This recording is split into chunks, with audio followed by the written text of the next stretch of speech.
শিবিরের নামে রক্ষাটার কোনো ডকুমেন্ট পাওয়া যাবে না বলে মন্তব্য করে ইসলামী ছাত্র শিবিরের ঢাকা বিশ্ববিদ্যালয় শাখার সেক্রেটারি জেনারেল এস.এম. ফরহাদ বলেন, রক্ষাটা লিখে গুগলে সার্চ করেন, দেখবেন সব অপরাধ ছাত্রলীগের নামে, সেখানে শিবির নামে কোনো ডকুমেন্ট পাবেন না।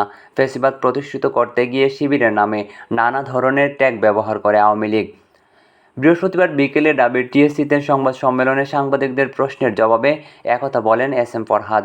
ঢাবি শিবির সেক্রেটারি বলেন, আওয়ামী লীগ ফ্যাসিবাদ কায়েম করতে ছাত্র শিবিরকে বাধা হিসেবে দেখেছিল, এজন্যই রক্ষাটা ট্যাগ দেওয়া সহ নানাভাবে শিবিরের ওপর দমন পীড়ন চালানো হয়।